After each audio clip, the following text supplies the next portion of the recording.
What up, guys? That is a 2009 Triumph Speed Triple R, and I'm going to show you guys how to safely strap this bike down for towing.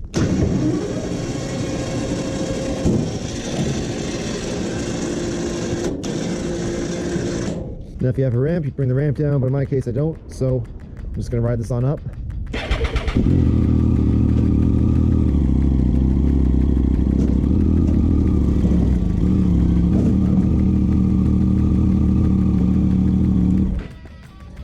I use a wheel chock, helps keep the bike up.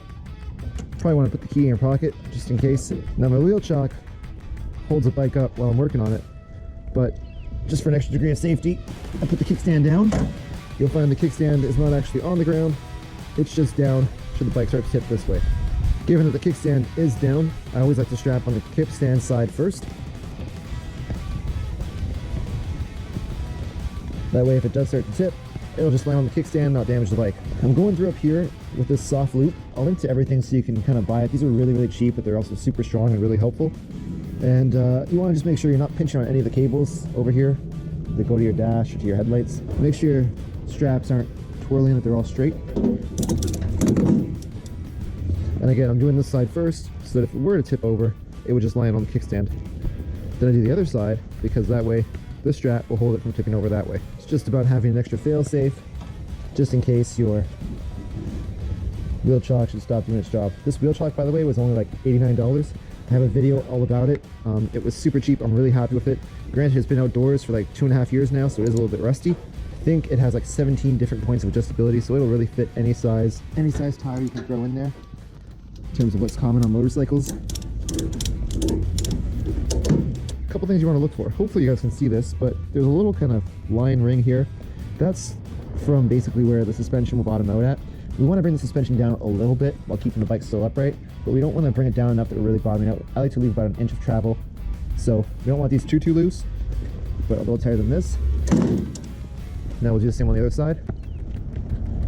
And if you see now, the bike's leaning this way. Once we tighten up that side, it'll straighten out. And we still have a good inch of travel here and a good inch of travel here. These are fairly loose. I might give them one more little half turn.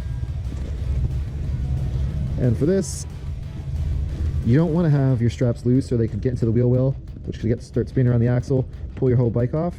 So what I do, try and get rid of some of the slack this way, and then I'll also go around the mirror or something, just like that. And I do pretty much what I call little donuts.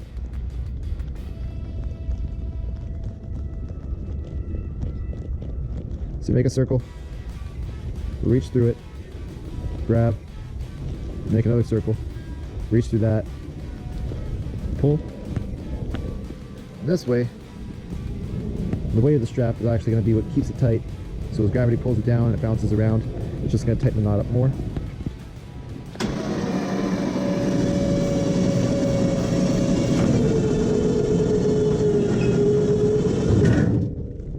You guys can see now the bike is pretty upright. Too much slack here. Beauty. So same idea. Loop through, pull that through, make your little donut, reach through it, make another circle, reach through a new circle, pull that down, and tighten up. Beauty. And now you might think you're all done. As you can see, that side stand is still a few inches off the ground.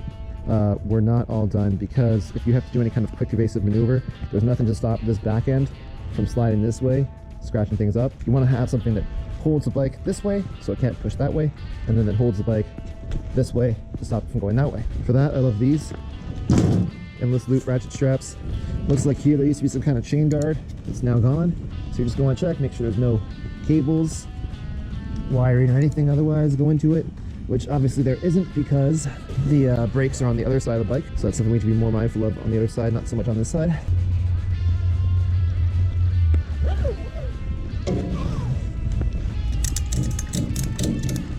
We don't want it to basically fishtail on the trailer. This is just a quick way of firmly anchoring the back in the middle. Same thing here. So there's your cable to ABS brakes, sorry, to your brake line. If you did have ABS, which this one doesn't, you want to make sure that there's no cable to your ABS sensor that's going to pinch. Once we're sure there's no cable, just pull it through.